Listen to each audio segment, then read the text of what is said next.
Keep it simple. Welcome to part 2 of our beginner video series. In the first video, we focused on getting set up, how to choose a market, which market's best for you, and we had an introduction to the charts. In this video, we're going to focus on understanding how price moves. If you're new here, feel free to subscribe. Each one of our videos will build upon the last. And we're going to start on the charts with candlesticks.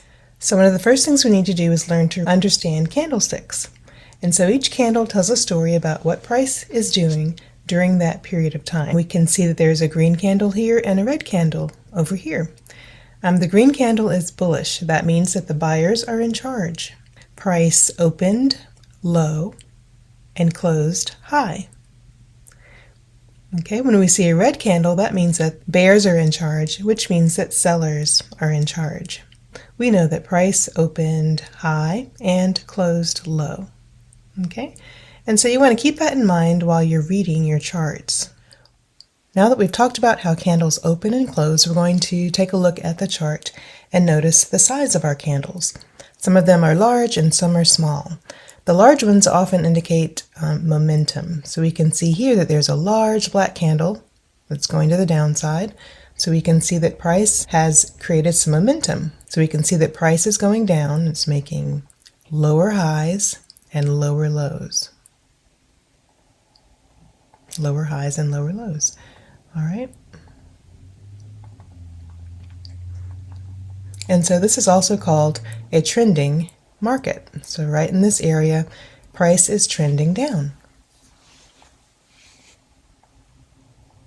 We'll notice over here that there are the price is going in the opposite direction. So here's a pretty large green candle here. We've got some momentum. It indicates we have some momentum, and we can see that price is making higher highs. There's a high and higher lows.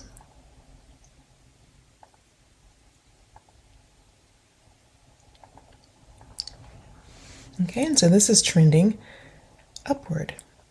In this little area here, we'll notice that price is moving sideways. Okay, and so we don't want to enter the market when we see prices just moving sideways. Here's another area where price is moving sideways. Sometimes we call that consolidating, or sometimes ranging. So we want to notice what price is doing. And we want to enter the market when we see higher highs and higher lows being formed, or lower highs and lower lows being formed. The goal here is to take a look at the charts and become familiar with it. Right, so we can see how price behaves for the pair that we're interested in. So we're taking a look at EUR/USD here, and you might choose this pair or another pair, but we just want to study price action and notice how it moves. Okay, noticing whether price is moving sideways or making higher highs and higher lows is also called a market structure. And so what you're doing is learning about how price moves, and you're learning to recognize the different parts of market structure. And often when you're trading, you want to start on the higher time frames. So sometimes I'll start on a daily time frame to get an overall picture of what price is doing.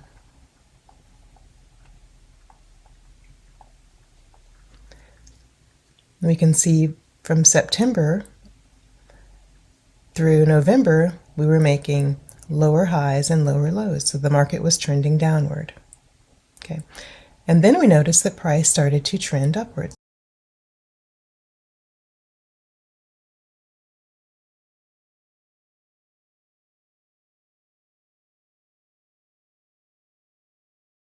So we know on the daily time frame, price is trending upward. Let's take a look at the 4-hour. Price is also trending upward on the 4-hour because we're making higher highs. Generally, we're making higher highs and higher lows.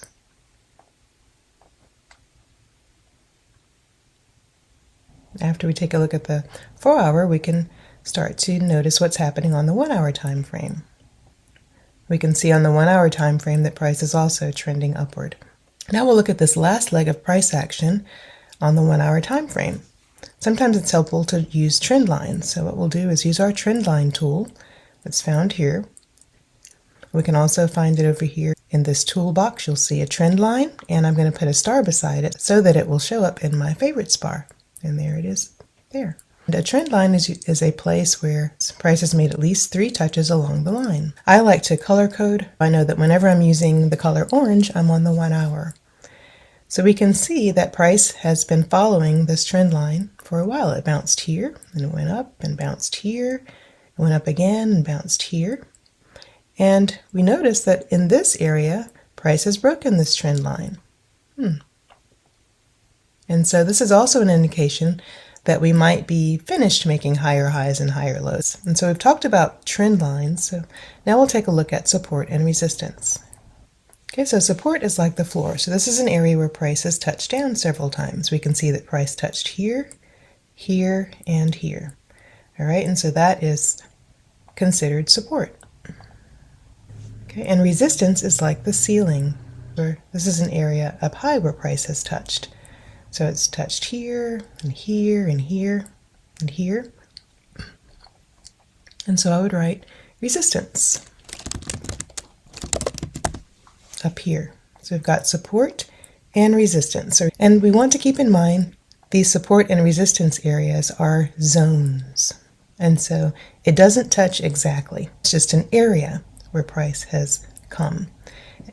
And the reason that we want to take note of support and resistance is that we know that when price reaches this area again, we might see similar behavior. So when price came down and touched the floor here, it went up. When it came down and found this area again, it went up again. And so that gives us an indication of how price might be moving in the future. And that's how we mark support and resistance zones. And so now we've marked up our chart. We have a trend line, and we've also got support and resistance. And so one of the things that you will want to do is to go through the chart and see if you can find areas of support and resistance on your chart. And what we're doing is becoming familiar with price action when we're marking these zones and all these levels.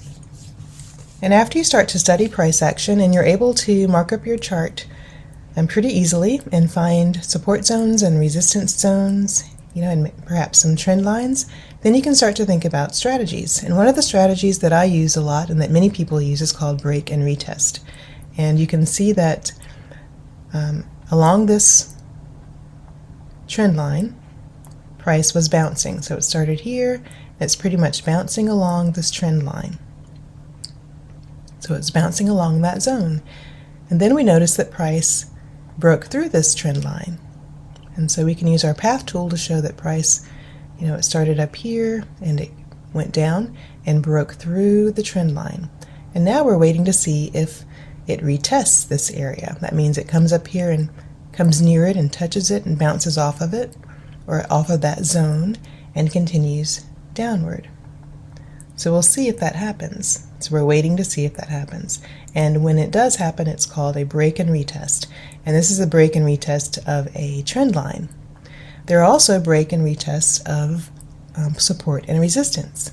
So break and retest is a general term which means it broke a trend line or a zone. It's retesting the area, and it's continuing downward or continuing upward. So this is an area where price has broken through